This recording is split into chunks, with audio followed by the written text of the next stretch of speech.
안녕하세요. 얼마 전 저는 거의 새 인생을 선물 받은 거나 다름없는 사람입니다.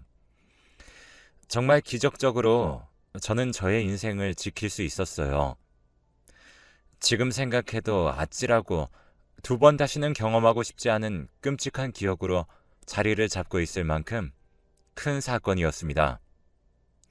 그 사건 뒤로 저는 현재 이혼이 진행되고 있는 상황이지만 저의 이야기를 풀어놓기 위해서는 결혼을 하게 된 과정부터 좀 설명을 드려야 할 것 같네요. 저는 남들보다 연애를 좀 늦게 시작한 편입니다. 누구보다도 마음은 있었지만 제가 좀 소극적이기도 했고 외모가 잘생기거나 다른 사람 눈에 멋있게 보일 만큼 꾸미고 다니지를 않았어서 연애를 하고 싶어도 할 수 있는 기회가 그렇게 많지 않았어요.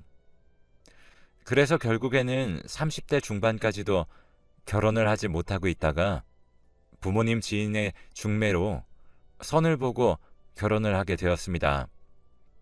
선 보는 사람들이 대부분 다 그렇듯 집안 환경이나 조건이 비슷했어요. 하지만 그쪽에서도 나이가 어느 정도 있던지라 한 번의 이혼 경험이 있는 여자였습니다. 제가 선을 본 여자는 이혼한 지 얼마 되지 않았는데 나이가 나이인지라 빨리 다시 새로운 가정을 꾸려 안정적인 생활을 하고 싶다며 누구든 좋으니 소개를 시켜달라고 했다고 하더라고요. 그래서 그 중매를 봐주신 분이 주변을 수색하다가 저를 골라 소개를 시켜주신 거였죠. 아무래도 둘 다 나이가 있으니 잘 맞을 거라고 생각을 했던 것 같아요. 선자리를 나가보니 여자분은 여성스러우면서도 참한 이미지를 가지고 있었습니다. 하지만 계속해서 대화를 해보니 털털한 매력을 가지고 있더라고요. 저는 위에서도 이야기를 했듯이 소극적인 성격이었기 때문에 당차고 자신감 있는 말투로 대화를 이끌어 나가는 그녀에게 호감을 느꼈습니다. 몇 번의 만남을 가지다가 용기를 내어 고백을 했고 저희는 그 뒤로 순조롭게 결혼까지 할 수 있었어요. 근데 결혼 전에 여자친구는 저에게 특이한 것을 요구했습니다. 자기야, 근데 내가 자기보다 결혼 경험이 한 번 더 있잖아. 내가 살아보니까 부부간의 건강 문제가 진짜 중요하더라고.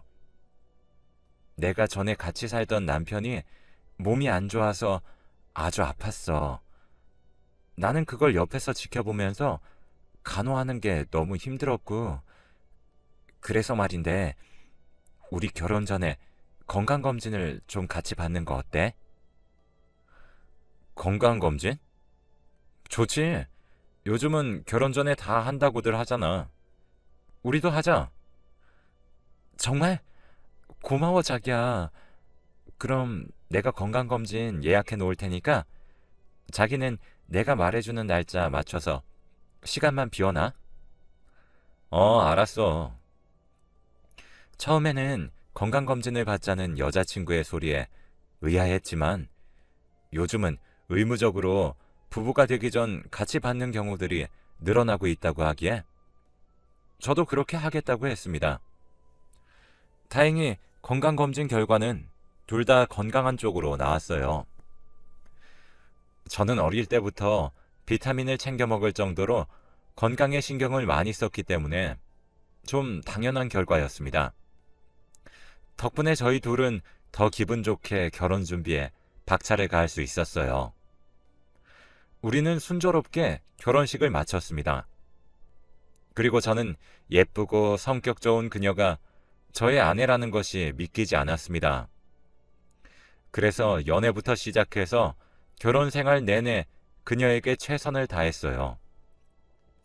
웬만하면 손에 물도 묻히게 하고 싶지 않아서 집에 가자마자 제가 밥을 다 차려주고 밥 다 먹은 후에는 설거지까지 다 해주었습니다.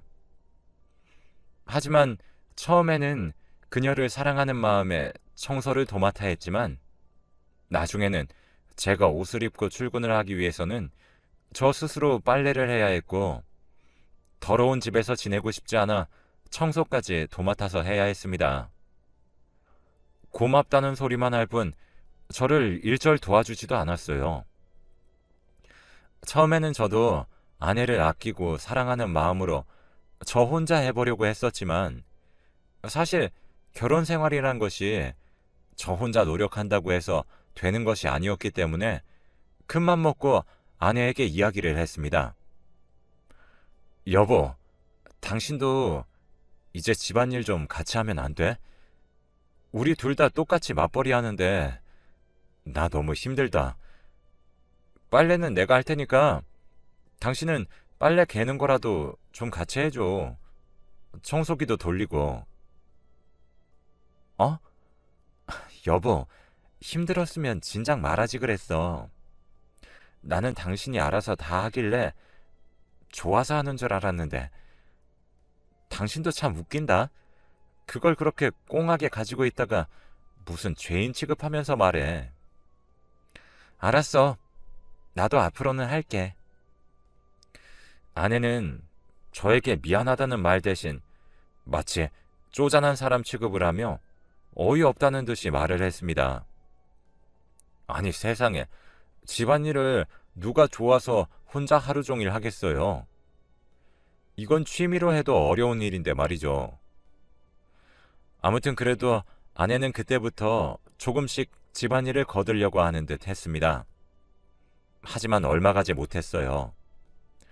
빨래 개는 거 말한 지가 한참인데도 일주일을 넘게 두었다가 옷장에서 옷이 떨어지면 그제서야 개었어요.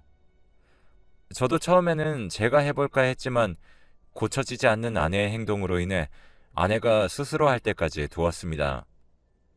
근데 나중에는 아예 옷걸이에서 옷을 바로 빼서 입고 출근을 하더라고요. 청소도 마찬가지였어요. 아내는 눈에 보이는 곳만 청소를 할 뿐 그 외에는 손도 대지 않았어요. 평소에 워낙 깔끔하게 지내왔던 저는 모든 것이 눈에 거슬렸어요. 그래서 아내에게 제대로 청소를 해달라고 이야기를 했지만 그때마다 들려오는 소리는 또 저를 나무라는 소리였습니다. 아니, 당신은 왜 그렇게 깔끔 떨어? 그래봤자 면역력만 약해지는 거야. 사람이 좀 먼지도 먹고 뒹굴고 그래야 강해진다는 말 못 들어봤어? 진짜 참 유난이다. 여보, 그 말은 이런 상황에서 쓰는 말은 아니지 않아? 그래도 사람이 사는 공간은 깨끗해야 할 거 아니야. 제발 청소를 할 거면 2번, 3번 더 치울 일 없게 제대로 해봐. 아니, 그럴 거면 당신이 하던가. 내가 언제 당신이 청소하고 빨래해 놓은 거 보면서 잔소리 한 적이 있어? 왜 이렇게 사람이 속이 좁아? 그냥 살아. 아내와 저는 청소나 집안일의 문제로 정말 많이 싸웠습니다. 하지만 결국 아내는 고쳐지지 않았습니다. 결국 다시 제자리로 돌아올 뿐이었어요. 덕분에 결혼 생활을 하면서 행복한 기억보다는 싸운 기억이 더 많을 정도로 저희는 지겹게 싸워댔습니다. 하지만 처음에는 누구나 이렇게 싸우면서 서로에게 맞춰간다고 하기에 저도 참고 또 참았습니다. 저는 결혼 생활 역시 처음이었기에 모두가 다 이렇게 고생하며 맞춰가는 줄만 알았어요. 근데 저에게는 이 싸움보다도 더 걸리는 것들이 결혼 생활 중에 몇 가지 있었어요. 아내는 저에게 끊임없이 건강 관리를 요구했습니다. 요리는 잘 못하는 사람이었기 때문에 밖에서 보양식을 자주 사와 저를 먹였고 건강식품이라든지 몸에 좋다는 것은 다 먹였어요. 게다가 아내는 그걸로 끝내지 않고 새벽마다 저를 깨워 운동을 시켰습니다. 그리고는 제가 조금이라도 감기에 걸리거나 몸이 아픈 것 같으면 심하게 핀잔을 주었어요. 여보, 그러니까 내가 건강관리 잘하라고 했지? 내가 주는 비타민 잘 먹고 새벽에 운동하는 것만 꾸준히 해도 안 걸릴 감기를. 왜 그렇게 안 해서 개도 안 걸리는 걸 걸리고 난리야. 아, 당신은 남편이 아픈데 그렇게까지밖에 말 못하겠어? 나 당신이 주는 거 꾸준히 먹고 운동도 열심히 했잖아. 요 며칠 내가 계속 야근하느라 피곤해서 못한 것뿐인데 그걸 그렇게 뭐라고 하면 어떡해. 아, 몰라. 빨리 병원 가. 병원 가서 주사 맞고 필요하면 링거도 맞고 오란 말이야. 여기에서 더 심해지면 어떡할 거야? 걱정하지 마. 한숨 자고 나면 나아. 아직 감기니까 그렇게까지 안 해도 돼. 제발 좀 조용히 해줘. 나 좀 쉴게. 빽거리며 감기 걸린 것을 나무라던 아내에게 저도 짜증이나 한 소리를 뱉었습니다. 아내는 한참을 째려보더니 문을 쾅 닫고는 나가버렸어요. 저는 순간 아내에게 큰 서운함을 느껴야 했습니다. 남편이 아픈데 오히려 핀잔을 주고 짜증을 내는 아내라뇨. 아내의 태도는 제가 아픈 것이 안타까운 마음이 아닌 뭔가 일이 틀어질까 화가 나고 불안한 듯한 모습이었어요. 꼭 제가 조금이라도 몸이 좀 안 좋다고 하면 불안한 기색을 보였었거든요. 저는 이런 부분들이 좀 찜찜했습니다. 하지만 그래도 저를 남편으로서 많이 아끼고 사랑하기 때문이라는 것으로 결론을 내리곤 했었어요. 그리고 또 이 이상한 결혼 생활을 더 이어나갈 수 있었던 건 장모님의 역할이 컸습니다. 장모님은 처음부터 저를 많이 아껴주셨어요. 결혼식을 하기 전부터 금이야 오기야 저를 바라보시면서 정말 백년 손님 대하듯 잘해주셨죠. 저희 집에도 일주일에 한 번씩은 오셔서 집안일도 해주시고 또 집안일을 제대로 해놓지 않은 아내를 보며 저 대신에 핀잔을 주기도 하셨어요. 하지만 그것만으로 장모님이 좋은 건 아니었습니다. 장모님은 늘 우리 사위 하시면서 저를 따뜻하게 불러주셨는데 제가 감기에 걸려 아플 때도 아내에게 소식을 듣고 오셨는지 버선발로 찾아와 죽도 끓여주셨어요. 저희 부모님은 식당을 운영하시며 하루 종일 시간 내기가 힘드셨겠어요. 저희와 가까이 살아도 오기가 쉽지 않으셨어요. 그래서 늘 장모님이 저희를 돌봐주시며 살림살이도 채워주시고 반찬도 해주시며 보살펴 주셨죠. 그런 장모님이 저는 늘 감사했습니다. 저희 장인어른은 상견례 자리와 결혼식 외에는 얼굴을 뵐 수가 없었어요. 밖에서 무슨 사업을 하신다고 하셨는데 그것 때문에 지방에서 혼자 따로 사신다고 들었어요. 그래서 중요한 일이 있을 때만 올라오시고 다른 날에는 뵙기가 어려웠습니다. 장모님은 그것 때문에 집에 혼자 있는 게 더 적적하셨는지 저희 집에 자주 오셨어요. 원래는 아내와 같이 살았지만 아내가 결혼을 하면서 출가를 하게 되어 그때부터 쭉 혼자 지내셨거든요. 그런 장모님의 모습이 안쓰럽기도 해서 저도 더 잘해드리고 있습니다. 외식도 한 번씩 하고 주말에는 같이 외출해서 바람도 쐬게 해드리고 쇼핑도 하는 등 아들처럼 챙겨드렸어요. 그런 저의 마음을 알아주신 장모님도 본인의 딸보다도 저를 더 많이 아껴주셨죠. 그런 장모님이 계셨기에 저는 아내와의 결혼 생활을 더 이어갈 수 있었습니다. 1년도 채 안 되는 결혼 생활을 유지하면서 저는 점점 아내의 생활 방식에 적응을 하고 있었고 그 덕에 싸움도 좀 줄어들게 되었어요. 물론 그 사이에는 장모님의 중재가 컸습니다. 하루는 제가 청소를 하고 있는데 소파에 누워 과자를 먹고 있던 아내가 바닥에다가 부스러기를 한가득 흘려놓았어요.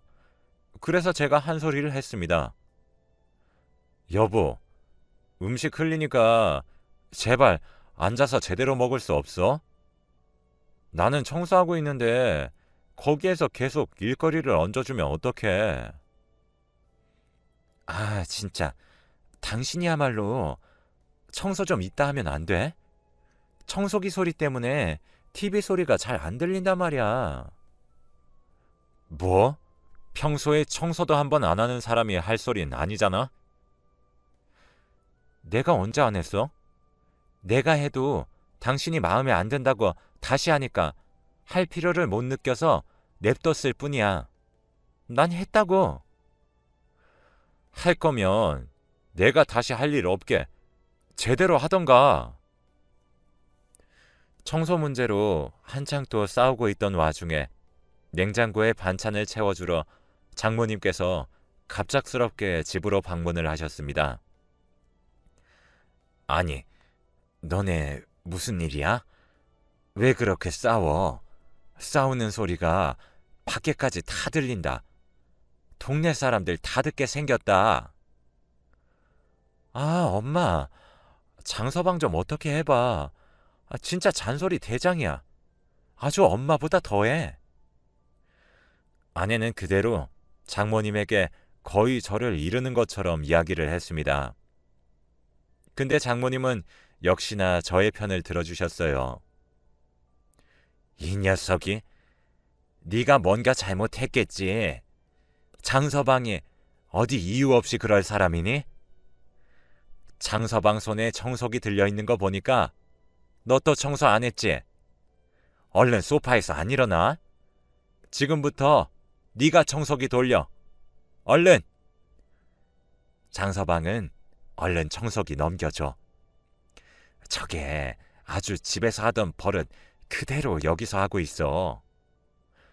너 이제 주부야. 살림을 맡았으면 제대로 해야 할 거 아니야. 얼른 청소해. 장서방은 나 따라와서 반찬 맛 좀 봐. 우리 장서방 좋아하는 거 잔뜩 해왔으니까. 저의 편을 들어주시는 장모님으로 인해 아내는 찍소리도 못하고 청소기를 돌렸습니다. 저는 덕분에 편하게 주방에서 장모님께서 해주신 반찬들을 맛보며 기분을 풀었어요. 그런 장모님이 계셨기에 저는 결혼 생활을 만족하며 이어갈 수 있었습니다. 날이 갈수록 장모님에 대한 신뢰와 애틋함이 커져가던 도중 한 가지 일이 장모님께 닥치게 되었고 그 일로 인해 제 마음도 찢어질 듯 아픈 경험을 해야 했습니다. 장모님은 여느 때처럼 또 집에 오셔서 집안 청소를 도와주고 계셨어요. 근데 갑자기 청소를 하시다 말고 눈물을 떨구고 계셨어요. 저는 그 모습에 깜짝 놀라 장모님께 얼른 여쭤봤습니다. 장모님, 무슨 일이세요? 왜 우시는 거예요? 무슨 일 있으세요? 아, 아니야, 장서방. 아무것도 아니야. 아니긴요. 왜 우시는 거예요? 얼른 말씀해 보세요. 그게 말이야. 남편이, 그러니까 장서방 네 장인어른이 말이야. 원래 몸이 좀 안 좋기는 했는데 최근에 간이 좀 안 좋아졌다고 하더라고. 근데 상태가 생각보다도 심각한가 봐. 간을 이식해야 한다는데. 아이고, 우리 남편 어쩌지? 우리 애 아빠 어떡해, 장서방? 장모님, 일단 진정하세요. 간 이식 기증자는 알아보신 거예요? 일단 장기 기증 기관에 등록은 해놨는데 이건 순서가 언제 올지 모른다고 하더라고. 그래서 가족 중에서 먼저 알아보는 게 일반적이라고는 하는데 사실 나는 무서워, 장서방. 나는 나이가 너무 많기도 하고 건강이 안 좋아서 의사 말로는 내 간을 이식하기는 어려울 거라고 하더라고. 그럼 우리 딸밖에 없는데 딸도 검사 받아보니 조건이 안 되는데. 장모님의 말씀에 저는 한참 고민을 해야 했습니다. 차마 저도 사람인지라 말이 떨어지지 않더라고요. 가족 외에 다른 공여자를 찾아볼 수 있는 방법이 있는 거라면 제가 그 공여자 조건에 적합할 수도 있는 부분이었기 때문에 제가 검사를 받아볼 수도 있는 거였어요. 근데 저도 사람인지라 저의 건강이 달린 문제이다 보니 선뜻 용기가 나지 않더라고요. 하지만 평소에 지극정성으로 저를 대해주신 장모님이 슬퍼하시는 모습을 보고 있노라니 가슴이 찢어질 듯 아팠습니다. 그래서 큰 용기를 내서 말씀을 드렸어요. 장모님, 그럼 제가 검사를 좀 받아볼게요. 가족 외에 다른 공여자의 간을 받을 수 있는 거라면 제 조건도 맞을 수 있는 거잖아요. 그러니까 제가 검사를 받아볼게요. 혹시 모르잖아요. 뭐? 아니, 장서방이 왜 그런 수고를 해? 괜찮아요, 장모님. 장인어른이면 장모님같이 제 부모님이시잖아요. 비록 자주 찾아뵙지 못하고 효도를 잘 못해서 죄송하긴 하지만 만약에 조건이 잘 맞아서 제 간을 드릴 수 있으면 그걸로 평생 효도한 걸로 생각하면 안 될까요? 고맙네. 고마워, 장서방. 내가 이기적이지? 이러려고 말 꺼낸 건 아니었는데 자네에게 면목이 없어. 미안하네. 아니에요. 장모님, 내일 당장 검사 받으러 가요. 장인어른은 입원하신 거죠? 안 그래도 사실 지금 병원에 있어. 너희들 걱정할까봐 내가 말은 안 했는데 내일 같이 가보자. 장모님은 처음에는 저를 말리시다가 제가 꼭 검사를 받고 싶다고 하니까 수락을 해주셨어요. 그래서 바로 다음날 저는 직장에 연차까지 내가며 병원으로 갔습니다. 제 간이 장인어른의 간과 잘 맞는지 검사를 진행했고 다행히도 결과는 적합하다는 판정이 나왔습니다. 기적 같은 일이었죠. 병원에 가자마자 인사를 드린 장인어른의 상태는 많이 안 좋아 보였습니다. 황달에 피부는 완전히 검게 그을린 듯이 변해 거의 사람의 모습이 아닌 것처럼 보였죠. 그래서 장인어른의 상태가 심각하다는 것을 알 수 있었고 저는 그 모습을 보며 더더욱 제가 공여자가 되기를 간절히 바랬습니다. 그래서 하루빨리 수술을 진행하기 위해서 저는 입원 수속을 밟았어요. 아내도 그때는 저에게 정말 고맙다며 눈물을 흘리며 이야기를 했죠. 여보, 정말 고마워. 어렵고 힘든 결정이었을 텐데 자기가 이렇게 용기 내줘서 우리 아빠 오래 사실 수 있을 것 같아. 정말 고마워, 여보. 내가 자기한테 평생 잘할게. 아내의 진심 어린 이야기에 저도 떨리고 긴장되는 마음들이 많이 녹아내렸습니다. 수술 당일이 되어 저는 수술실로 들어가기를 기다리고 있었습니다. 간호사들도 준비하고 있으니 곧 들어갈 마음의 준비를 하라며 저와 가족들에게 이야기를 해주었죠. 이날은 정말 큰 수술이었기 때문에 저희 부모님도 와 계셨어요. 하지만 바쁜 식당 일을 제쳐두고 와 계신 게 마음에 걸려 저는 수술을 들어가기 전 부모님부터 보내드리고자 했습니다. 저는 장모님과 아내에게 말씀을 드리고는 부모님 배웅을 나가기 위해 자리를 비웠어요. 부모님은 극구 괜찮다고 하셨지만 제가 마음이 편하지 않아 겨우 보내드렸습니다.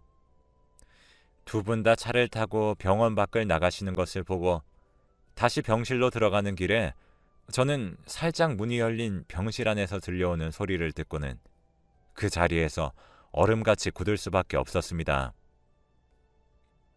예, 너는 다른 남자애들은 그럼 정리한 거니? 해야지. 생각보다 좀 재미있는 애들이 많아서 천천히 하려고. 어차피 이 인간 수술 끝나고 나면 바로 안녕할 사이인데 꼭 정리할 필요가 있나 싶어서. 저는 여기까지 듣고는 이게 대체 무슨 상황인가 싶었고 도저히 믿기 힘든 소리에 현기증까지 나는 듯 했습니다. 하지만 곧 정신을 차리고 얼른 둘의 대화 내용을 녹음했습니다. 지금까지 들은 내용만 해도 이미 아내는 저 몰래 다른 사람들을 만나고 있었고 앞으로의 대화 내용 안에서도 아내의 바람핀 내용들이 더 나올 것 같았거든요. 근데 저의 예상과는 달리 이 둘의 대화 내용은 더욱더 경악스러운 방향으로 흘러갔습니다. 같이 사는 동안 얼마나 지겨웠는지 알아? 못생긴 게 말만 많아가지고 맨날 잔소리야. 지겨워 정말. 아버지 이식수술 끝나고 이혼해버려야지. 더는 같이 못 살겠어. 야, 그래도 결혼 생활하면서 네가 좀 잘했으면 수술 얘기 꺼내기가 더 쉬웠을 거 아니야. 너 때문에 늦춰진 줄이나 알아. 그 사이에 네 아빠는 고비를 몇 번이나 넘겼는지. 네가 하도 쟤한테 막대해가지고 내가 얼마나 힘들었는지 알아? 매번 반찬 가게 돌아다니면서 반찬 사다 바치는 게 쉬운 일인 줄 알아? 갖다 바치는 족족 먹기는 또 얼마나 잘 먹어대는지. 아무튼 잘 보이느라고 혼났어 이 기집애야. 아 몰라. 어쨌든 여기까지 잘 왔잖아. 그러게 잘 오긴 했지.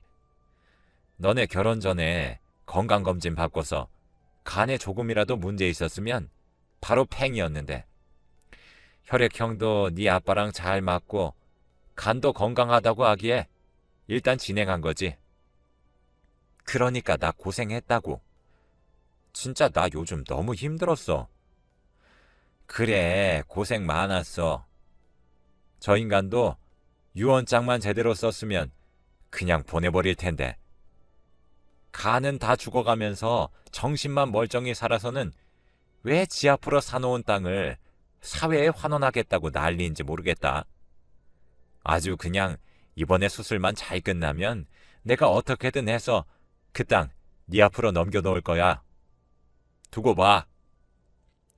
놀랍게도 그들은 제가 믿을 수 없는 소리들을 하고 있었습니다. 살짝 열려있는 병실 문 사이로 들리는 내용을 들으니 애초부터 적합한 간을 내놓게 할 목적으로 남편감을 찾고 있었고 그 덫에 제가 걸린 거였어요. 그래서 결혼 전에 건강검진을, 결혼 후에는 건강관리니 이것저것들을 요구했던 거였죠.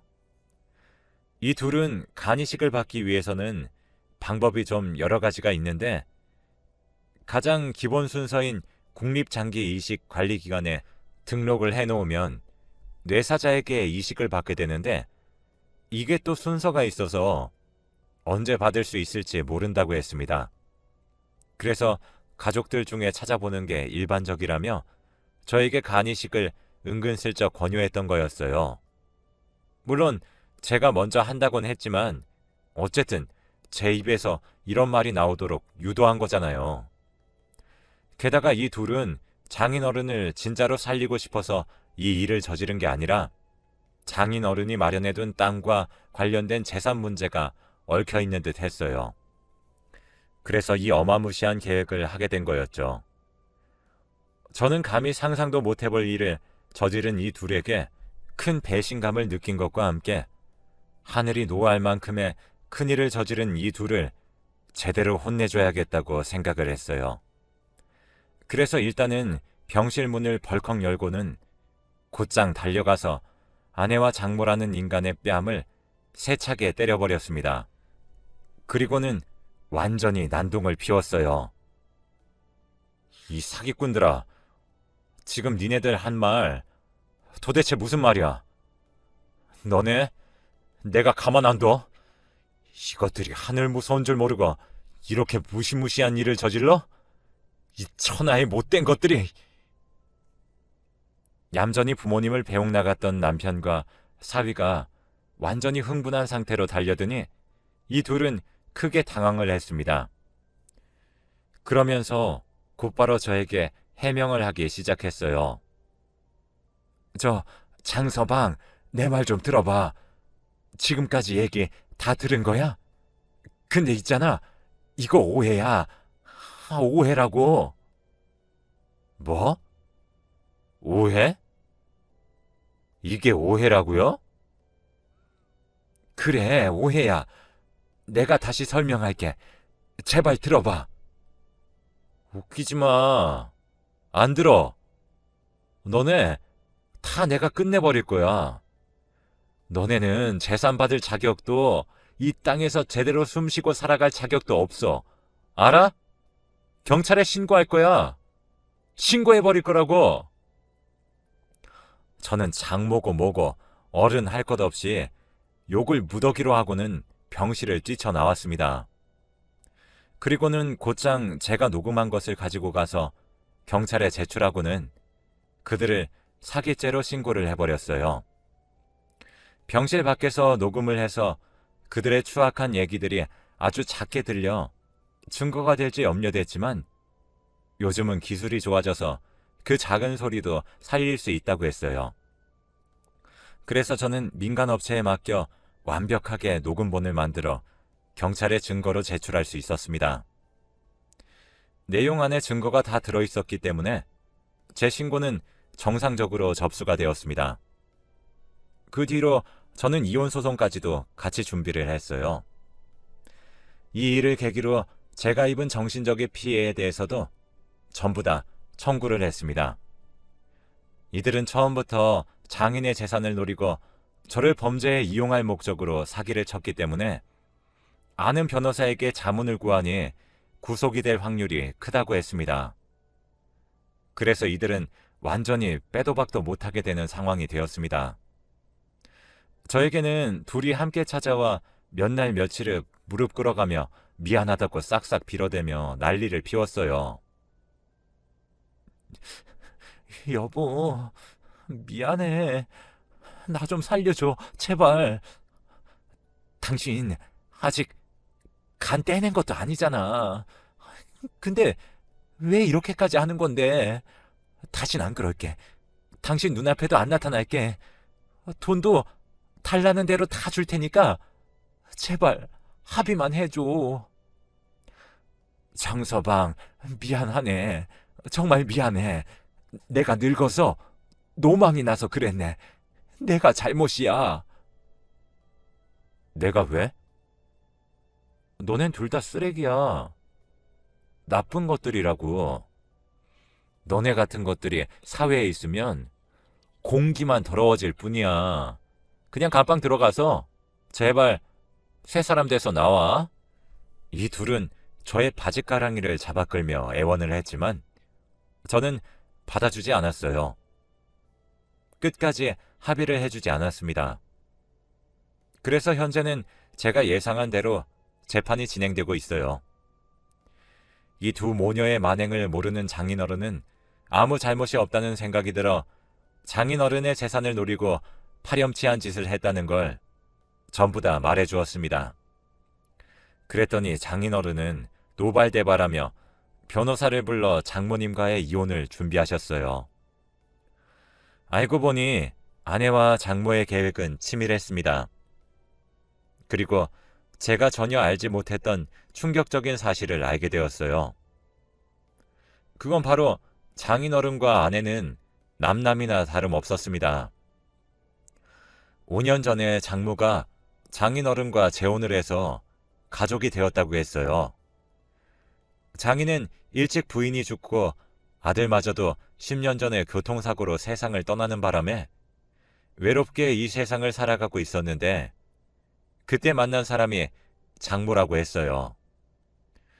그런데 장인이 간암투병을 하면서 일부 재산만을 남겨놓고 모든 재산을 사회에 환원하겠다고 말을 하고부터 변하기 시작했다고 했습니다. 재산을 일일이 확인해가며 딸의 앞으로 재산을 돌려놓으라고 울며 불며 설득을 했다고 하더군요. 하지만 장인은 눈 하나 깜빡 안 하고 그들의 설득을 거부했다고 했습니다. 내가 오래 살면 모를까 일찍 죽는 마당에 공헌이라도 하고 죽고 싶다고 말했다고 하더군요. 그래서 아내와 장모는 어떻게든 장인을 살리려 온갖 방법을 썼고 그 타켓이 저였던 것입니다. 나중에 생각해보니 이상한 부분도 있었던 것 같아요. 처음에 아내를 소개시켜준 분이 제 혈액형과 건강 유무를 먼저 물어봤거든요. 아마도 이들은 소개해준 부모님 지인에게도 이 부분을 가장 먼저 고려했던 거였습니다. 놀랍게도 장인어른은 동네에서도 소문난 땅 부자였거든요. 그리고 이 둘의 재판이 진행되는 동안 기적적으로 장인어른에게 뇌사자 공여자가 배정됐습니다. 지금은 장인어른은 아직 회복이 되고 있는 상황이라 제가 계속 보살펴드리고 있습니다. 그리고 이혼과 재판도 아직 현재 진행 중인데 조만간 결판이 날 것 같아요. 하루빨리 일들이 다 정리가 되길 기다리고 있습니다.